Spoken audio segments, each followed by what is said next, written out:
Hello दोस्तों, कैसे हैं आप सब लोग और कैसी चल रही है आप लोगों की इग्नू की पढ़ाई। गाइस, आज हम एक बहुत इंपॉर्टेंट टॉपिक डिस्कस करने वाले हैं जिसका नाम है रॉयज आइडेंटिटी। कहते माइक्रो इकोनॉमिक्स में एक छुपा हुआ टॉपिक है जो ये मान के चलो कि अगर आप बुक की तरफ भी जाओगे तो ये आपको बहुत ज्यादा ढूंढने के बाद मिलेगा। ठीक है, इसलिए काफी सारे लोग हैं, काफी सारे स्टूडेंट्स होते हैं, हर साल इस टॉपिक को छोड़ देते हैं। ठीक है, और एग्जाम में टॉपिक आता है तो बेसिकली जो मैंने अपनी लिस्ट बनाई है वो एग्जाम पेपर्स को एनालाइज करके बनाई है। तो अगर मैं इस क्वेश्चन के बारे में बताऊं, इस टॉपिक के बारे में बताऊं, तो इस टॉपिक से रिलेटेड दोनों तरह के क्वेश्चंस आए हैं। आपका थ्योरी भी आया है, मैं आपको बताऊं, इसका आपका थ्योरी भी आया है। ठीक है, और इसका आपका न्यूमेरिकल भी आया है। मान लीजिए एग्जाम्पल मैं आपको बता देता हूँ, इसका थ्योरी भी आया है और इसका न्यूमेरिकल भी आया है। अब पहले हम न्यूमेरिकल की बात कर लेते हैं, ठीक है, फिर हम थ्योरी की तरफ आएंगे। देखिए, इसका जो न्यूमेरिकल आता है कभी वो ऐसा नहीं होगा कि 20 नंबर के अंदर पूरा क्वेश्चन रॉयल आइडेंटिटी पर होगा, नहीं ऐसा नहीं होगा। जो इसका न्यूमेरिकल आएगा उसका आने का एक तरीका होगा कि आपको एक कंज्यूमर इक्विलिब्रियम का, कंज्यूमर थ्योरी का छोटा सा न्यूमेरिकल होगा। मे बी वो 20 नंबर का हो सकता है, बट बहुत रेयर चांस होता है कि 20 नंबर में न्यूमेरिकल आए कंज्यूमर इक्विलिब्रियम का। जनरल इक्विलिब्रियम डेफिनेटली हो सकता है बट कंज्यूमर का शायद नहीं। आ भी सकता, नहीं भी आ सकता। तो मान लीजिए 20 नंबर में भी आ सकता है, वो 12 नंबर में भी आ सकता है, क्योंकि आपको पता है पैटर्न में 4 क्वेश्चन में से 2 क्वेश्चन करने होते हैं। सेक्शन ए में 20-20 नंबर के होते हैं और आपको सेक्शन बी के अंदर 7 में से 5 करने होते हैं जो 12 नंबर के होते हैं हर एक क्वेश्चन। ठीक है, फिर उसके अंदर भी न्यूमेरिकल मैटर करता है। तो मान लीजिए क्वेश्चन 20 या 12 नंबर का है, एक एवरेज। तो उसके अंदर कुछ पार्ट्स होंगे, ए पार्ट होगा, बी पार्ट होगा, सी पार्ट होगा, डी पार्ट होगा, ई पार्ट होगा, और ज्यादा भी हो सकते हैं, ये दो थोड़े कम पार्ट भी हो सकते हैं। तो इनमें से कोई एक पार्ट होगा जिसके अंदर वो बोलेंगे कि रॉयज आइडेंटिटी सॉल्व करो। समझ में आई मेरी बात? आपको मैं क्या बताना चाहता हूँ, मैं ये कहना चाहता हूँ कि रॉयज आइडेंटिटी का अगर आपको न्यूमेरिकल करना है तो उसके लिए आपको एक पर्टिकुलर कंसेप्ट डिस्कस करेंगे हम लोग आपके साथ। पर्टिकुलर न्यूमेरिकल्स होंगे जो कि मेरी लिस्ट में आगे है। आपके पास वो लिस्ट है, आपने लिखी हुई होगी वो लिस्ट, जिसमें मैंने बता रखा है कि हम मतलब कौन कौन से टॉपिक डिस्कस कर रहे हैं। ठीक है, तो ये जो रॉयल आइडेंटिटी का जो न्यूमेरिकल है वो आगे चल के मैं आपसे डिस्कस करूंगा। ठीक है, आगे चल के मतलब कुछ वीडियोस के बाद में, क्योंकि जब मैं न्यूमेरिकल शुरू करूंगा तो बीच में वहीं पर ही रॉयल आइडेंटिटी का भी न्यूमेरिकल आ जाएगा। ठीक है, तो न्यूमेरिकल तो वहां से कवर कर लेंगे। अब बात आती है इसकी थ्योरी की। देखिए, अब एग्जाम में अगर मैं इसकी थ्योरी की बात करता हूँ तो थ्योरी गाइज जो बेस्ड है वो एक डेरिवेशन पर बेस्ड है। ऐसा ही बिल्कुल भी नहीं है कि इसकी थ्योरी बिल्कुल ऐसी होगी, कहानी टाइप होगी, नहीं। एक आप ये कह सकते हो कि यहाँ पे इसकी थ्योरी के अंदर भी मेथड है जिसकी डेरिवेशन आपको समझनी है। डेरिवेशन में मैं बहुत हाईली डेरिवेशन की बात नहीं कर रहा हूं, मैं बस कुछ फॉर्मूलाज की बात कर रहा हूं। डेरिवेशन मतलब ओनली 2 फॉर्मूलाज, बस 2 फॉर्मूलाज की बात कर रहा हूं मैं। अगर आपने वो फॉर्मूला समझ लिए तो आपको इसकी थ्योरी भी समझ में आ जाएगी। मिनिमम मार्क्स इसके 3 नंबर में आ सकते हैं थ्योरी में, मैक्सिमम ये आपका 12 नंबर में आ सकता है। अगर 12 नंबर में आता है तो डेफिनेटली इसका थ्योरी और न्यूमेरिकल दोनों साथ में होगा। ठीक है, और इसकी वेटेज फिर उसी हिसाब से हो जाएगी। और 3 नंबर में आता है या थ्योरी में आता है तो 3 से 6 मार्क्स का होगा। उसके अलावा लिमिटेड इतना लिख सकते हो। चलो, इतनी बात समझ में आ गई आप लोगों को कि मैं आपको बताना भी क्या चाहता हूँ। अच्छा, अब मैं जरा इस वाले पोर्शन को रफ कर रहा हूँ, ये पूरा पोर्शन, क्योंकि ये तो न्यूमेरिकल के पार्ट है। ये जब उसका टर्न आएगा तब हम इसको डिस्कस करेंगे। आप जुड़े रहिएगा मेरे साथ में। आई नो आप हरी वीडियो देखते हैं। कोई भी क्वेरी है, कोई भी प्रॉब्लम है, आप मुझे प्लीज बताइए कमेंट बॉक्स में कमेंट करके, कोई भी बात है। ठीक है, क्योंकि अगर आप कमेंट बॉक्स में कमेंट करेंगे तो काफी अच्छा लगेगा हमें और हम अच्छे से अच्छा परफॉर्म डेफिनेटली कर पाएंगे। ठीक है, चलिए अब इसकी बात आती है थ्योरेटिकल की। देखिए, रॉयल आइडेंटिटी जो है एक तरह का स्टेप है कि कुछ स्टेप्स को फॉलो करना पड़ता है और रॉयल आइडेंटिटी आती है। ये आप ये मान के चले, ये एक तरह का मेथड है। It is the method to calculate the Marshallian demand. मैं बता देता हूँ, it is the method, it is the method, और you can say that way, it is the method और way to find out the find out the Marshallian demand, यहां लिख लेता हूं, find out the Marshallian demand by using indirect utility function। ठीक है बेटा, by using indirect utility function. मैं आपको जरा यहाँ पे ये समझा देता हूँ कि इनडायरेक्ट यूटिलिटी फंक्शन का मतलब क्या होता है। ठीक है, what do mean by indirect utility function. Indirect utility function का मतलब क्या होता है? देखिए, ऐसा होता है कि मान लीजिए आपके पास, आप समझ लीजिएगा, देखिए पहले समझ लो, पेपर में आप अपना आप लिख लोगे, वो तो आप साथ साथ नोट्स मेंटेन कर ही रहो। मान लो we have a, let's suppose we have a utility function which is a function of two goods x and y। Clear? x and y का वो यूटिलिटी फंक्शन है। मान लीजिए मैं यहाँ पे लिख लेता हूँ, utility is a function of x and y। ये आपका यूटिलिटी फंक्शन है। देखो, इतनी तो अंडरस्टैंडिंग होगी कि भाई ये क्या यूटिलिटी होती है। ठीक है, इतनी तो अंडरस्टैंडिंग होगी। फिर भी अगर आपको कोई प्रॉब्लम आए, मतलब कोई टर्म समझने में या कोई टॉपिक, क्योंकि मैं ये समझूंगा कि आप पुराना सारा पढ़ते हुए आ रहे हो और अंडर ग्रेड भी आपकी नॉलेज थोड़ी बहुत स्ट्रांग होगी, और अगर ऐसा नहीं है तो कोई टॉपिक वीक है तो प्लीज आप कमेंट बॉक्स में मुझे जरूर बताइए। ठीक है, अब ये हमारी यूटिलिटी फंक्शन है u ऑफ एक्स वाई। मैं क्या करूंगा, मैं मार्शेलियन डिमांड सॉल्व करूंगा, मैं यूटिलिटी को मैक्सिमाइज करूंगा एंड वी गेट मार्शेलियन डिमांड। देखिए, मार्शेलियन डिमांड बोल लो, यहाँ पे ऑप्टिमम वैल्यूज बोल लो आप यहाँ पे, या फिर ऑर्डिनल डिमांड बोल लो, यहाँ पे कुछ भी कह सकते हो। वो जब आप पढ़ोगे तो आपको समझ में आ जाएगा कि हाँ यार, इन सब का मतलब एक ही होता है। एंड आफ्टर दैट जो आपने वैल्यू निकालनी है, देन पुट द वैल्यूज। ये कुछ स्टेप्स है, पहले स्टेप ये है, दूसरा स्टेप ये है, तीसरा स्टेप ये है। Then put the values of x and y. मैं आप लोगों को बताना चाहता हूं, एक्स एंड वाई, जब आप इनकी ऑप्टिमल वैल्यू सॉल्व कर लोगे तो जो एक्स की वैल्यू है वो फंक्शन बन जाएगा P1 P2 और M का। जब हम न्यूमेरिकल करोगे ना, आपको अपना आप समझ में आ जाएगा। अभी आप सिर्फ नोटिंग करो, जितनी चीजें यहां समझ सकते हो वो समझो। ठीक है, and again y becomes a function of P1 P2 और M। क्लियर? अब एक बार बताओ, ये x and y P1 P2 M का फंक्शन है, तो मैंने क्या करा, इन एक्स एंड वाई की वैल्यू को पुट कर दिया। put the values of x and y in the utility function। अब एक बार समझिएगा आप, ये स्टेप नंबर 4 है।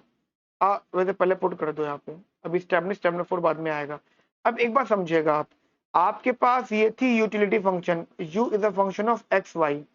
मानते हो? मानते हो, है ना? और अभी मैंने आपको समझाया, बताया है। ठीक है, हो सकता है आपको क्लियर नहीं हुई बात ये, लेकिन मान लीजिए कि आपका x एंड y फंक्शन है P1 P2 और M का, तो ये तो बात कंफर्म होगी कि जो x है वो फंक्शन है P1 P2 और M का। After putting the values of x and y, मान लीजिए स्टार वैल्यूज है, एंड y P1 P2 और M। मानते हो इस बात को? अब हम लोग ये मान के चलते हैं कि अगर यूटिलिटी फंक्शन एक्स वाई का फंक्शन था, और जो x है वो P1 P2 M का फंक्शन है, और y है P1 P2 M का फंक्शन, मतलब x और y रिप्लेस हो गया, तो एंटायर यूटिलिटी जो है किसका फंक्शन बन गई? P1 P2 और M का। इतनी बात मानते हो मेरी? और एक बात बताओ, जब हम लोग कंज्यूमर थ्योरी पढ़ रहे होते हैं तो हम लोग क्या असम्पशन रखते हैं? The prices are constant and income is given. मतलब प्राइसेस कांस्टेंट होंगे और इनकम गिवन होगी, मतलब सब कुछ कांस्टेंट होगा। तो अगर यूटिलिटी का जो फंक्शन है P1 P2 M, मतलब यूटिलिटी इन वेरिएबल्स का फंक्शन है, इन टर्म्स का फंक्शन है, अगर ये वैल्यूज कांस्टेंट होंगी तो ध्यान रखना यूटिलिटी भी आपकी क्या होगी? कांस्टेंट। यूटिलिटी भी क्या होगी बेटा? कांस्टेंट होगी। क्या होगी मेरे बच्चा? यूटिलिटी होगी। ठीक है, अच्छा गाइस, वो मैं मतलब फ्लुएंसी में बोलते बोलते आपको कभी बच्चा बोल दूंगा, बेटा बोल दूंगा, ठीक है, वो आदत है पुरानी, ठीक है। तो मैंने जनरली पढ़ा रहा था एक बैच को, और ऑब्वियस बात है इंडियन इकोनॉमिक सर्विसेज का बैच चल रहा था, और पढ़ाते पढ़ाते फ्लुएंसी में मुझसे निकल गया बेटा। तो वो हंसने लगे, क्योंकि जनरली एज ग्रुप ज्यादा, एज गैप ज्यादा नहीं है, knowledge gap, I know knowledge gap बहुत बहुत है, मतलब जो नॉलेज है सामने वाले को मेरी बहुत फर्क है, तभी तो पढ़ने आए, ठीक है। लेकिन वो इंडियन इकोनॉमिक सर्विसेज के स्टूडेंट्स हैं, और वो उन्हें बोल पढ़ाते पढ़ाते मजे मजे में बेटा बच्चा बोल गया, तो वो हंसने लगे। तो वो एक आदत, ठीक है, वो हल्के हल्के चली जाएगी। वो इसलिए क्योंकि मैं बहुत टाइम से पढ़ा रहा हूँ, ठीक है, एंड अंडर ग्रेड को काफी पढ़ाया, फिर मास्टर्स एंट्रेंस पढ़ाया, मास्टर्स से फिर ये सब चीजें। तो समझो बात को, छोटे बच्चे भी मिले मुझसे, मतलब मेरी नजर में अंडर ग्रेड वाले छोटे बच्चे होते हैं मेरी नजर में, ठीक है। तो आप इग्नोर करना अगर मैं गलती से बच्चा बेटा बोल दूं, ठीक है, क्योंकि बैच ने बोल दिया था कि सर आप, हम तो एज इतना गैप नहीं है, जनरेशन गैप 15 सालों का होता है, 15 साल का तो गैप अभी तो नहीं है, ठीक है कुछ टाइम है, हो सकता है 10 साल का गैप हो आपकी मेरी एज में, 15 साल का गैप नहीं, ठीक है। तो आप प्लीज इग्नोर करना अगर मैं बेटा बच्चा बोल दूं पढ़ाते पढ़ाते। अच्छा, अब एक चीज काम की, ये जो यू बार है आप इसे वी से डिनोट करोगे। Now v the function of P1 P2 और M। क्लियर हो गई बात मेरी? ये हमारा तीसरा स्टेप था। चौथा स्टेप आपका यहाँ पर होगा, फोर्थ स्टेप, इंटरेस्टिंग है, कोई टफ नहीं है। आपने थोड़ी बहुत मैथमेटिक्स तो पढ़ी हुई होगी, क्योंकि एमए को जो है मैथमेटिक्स बोलता है, मांगता है एमए को मैथमेटिक्स, ठीक है। तो आपको इसको डिफ्रेंशिएट करना होगा, differentiate it with respect to P1 P2 and M। अब देखिएगा, आपने पास था यूटिलिटी ऑफ P1 P2 और M, ये IUF है, इनडायरेक्ट यूटिलिटी फंक्शन। अगर आपने इसको डिफ्रेंशिएट कर दिया विद रिस्पेक्ट टू P1, ठीक है, तो एक फॉर्मूला है, बस याद करना है आपको, फॉर्मूला घबराना नहीं है, बस फॉर्मूला आपको याद करना है। आपने इसको डिफ्रेंशिएट कर दिया, एंड आपने इस चीज को डिवाइड करा किस वैल्यू से, इसी सेम वैल्यू को डिफ्रेंशिएट करके P1 P2 M से, ये सॉरी सॉरी सॉरी, यहाँ पे आएगा M। समझे मेरी बात? मतलब आपको पहले यूटिलिटी को डिफरेंशिएट करना है P1 से, फिर उसी चीज को डिफरेंशिएट करना है यूटिलिटी को IUF को M से, और फिर आपको इन दोनों को इस तरीके से रख देना, वैल्यूज आ जाएंगी। ध्यान रखना, ये जो इजिकल टू आएगा, ये आएगा x की value which becomes the function of P1 P2 और M। और ध्यान रखना, ये जो भी वैल्यू होगी आपको इसके आगे माइनस साइन लगाना है। अब वो माइनस साइन क्यों होगा वो आप अपने आप समझ जाओगे जब हम लोग इसका न्यूमेरिकल करेंगे, ठीक है। आपको इसके आगे क्या करना है, माइनस साइन लगाना है। इतनी बात समझ में आती है? और एक बात और, जब आप इसको P1 में डिफरेंशिएट करना, तो P1 किसका प्राइस है, गुड x का प्राइस है, इसलिए यहाँ पे x आया, ठीक है। या आप ये भी कह सकते हो इट इज x1, क्योंकि हमने xy लिया है, तो आप इसे x बोलो। सिमिलरली आप इसी चीज को जो आपने डिफरेंशिएट करता है P1 P2 M को डिफरेंशिएट कर दो अब P2 की रिस्पेक्ट में, किसकी रिस्पेक्ट में बेटा, P2 की रिस्पेक्ट में, किसकी रिस्पेक्ट में गाइस,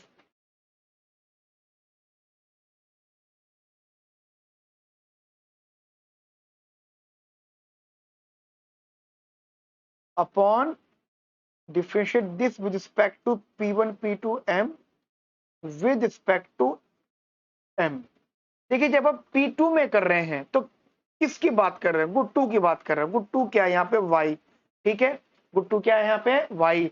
गुड टू क्या है यहाँ पे, y। गुड टू क्या है यहाँ पे, y। और y किसका फंक्शन है, नो डाउट। जब आप सॉल्व कर रहे हो, एक बात बताओ, आप जिन चीज को सॉल्व कर रहे हो वो किसका फंक्शन है, प्राइजेस एंड इनकम का। तो जो आउटकम निकल के आएगा वो भी किसका आएगा, प्राइजेस एंड इनकम का। तो वो हो गया, और यहाँ पे आपको रखना माइनस का साइन। ध्यान रखना, इन दोनों ही वैल्यूज को बोला जाता है, these values, these values are known as Marshallian demand.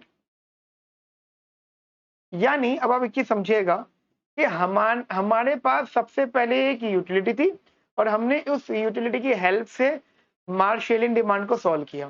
फिर हमने क्या किया, उस मार्शेलियन वैल्यू को यूटिलिटी के अंदर पुट किया, जिससे हमने आईयूएफ निकाला। आईयूएफ मतलब indirect utility function.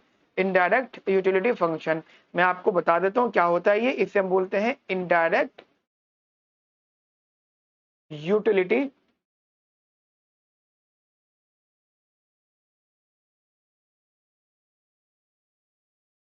Function.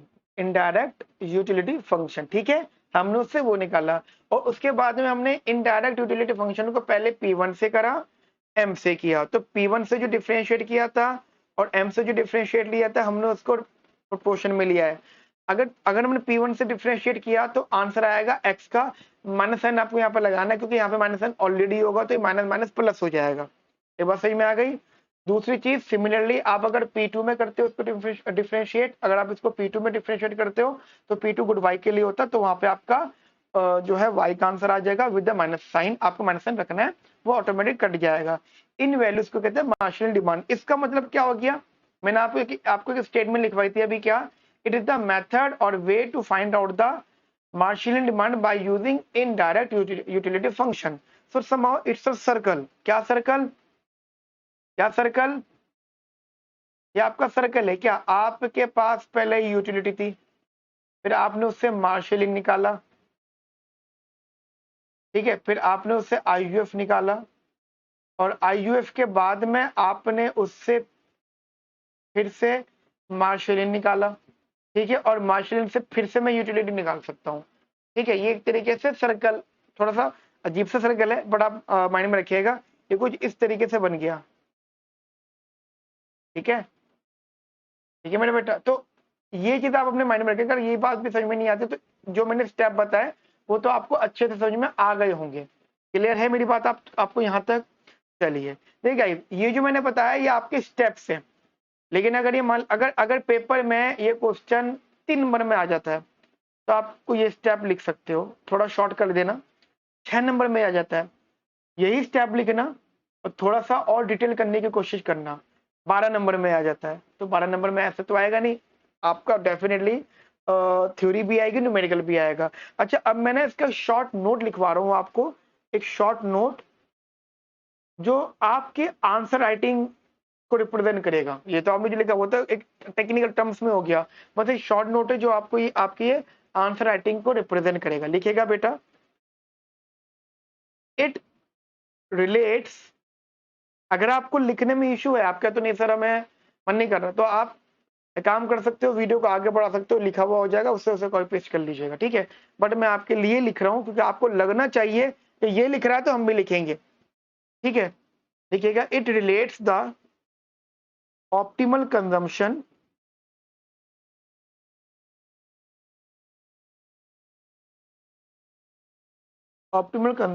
of each good or services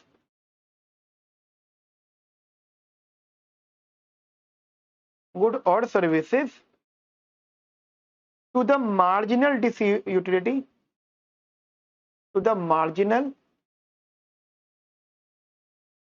disutility।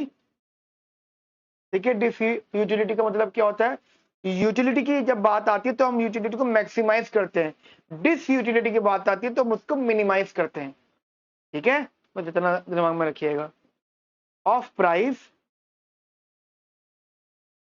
Price and the marginal utility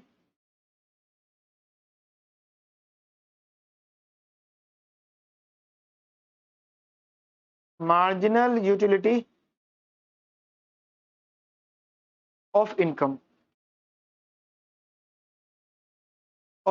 ठीक है। एक छोटा सा नोट, बस ये लिख देंगे तो आपका कहीं ना कहीं पूरा क्वेश्चन कंप्लीट हो जाएगा। अब अगर ये 12 नंबर में आ जाता है तो फिर उसके लिए न्यूमेरिकल भी कनेक्ट होगा, तो गाइस वो वेट एंड वॉच, ठीक है। आप जुड़े रहिए, साथ रहिए हमारे, न्यूमेरिकल डिस्कस होगा। तो अगर आप सीक्वेंस में सब कुछ पढ़ रहे हैं तो ऑटोमेटिकली गाइस वो न्यूमेरिकल आपका अपने आप आ जाएगा, और मेरी गारंटी है आप लोगों से कि आपके मार्क्स बहुत अच्छे दिलवाने हैं, ठीक है। तो गाइस आप प्लीज वीडियो को अच्छे से देख लीजिए जो चीज़ें मैंने आपको लिखवाई हैं उनको अच्छे से समझ लीजिए एंड नोट्स बिल्कुल तैयार रखिएगा और अगले लेक्चर की तरफ आ जाइए। अगला लेक्चर ऑलरेडी अपलोडेड है आपके पोर्टल पर, फोल्डर पर, ठीक है। Okay friends, have a nice day, thank you, bye bye, take care.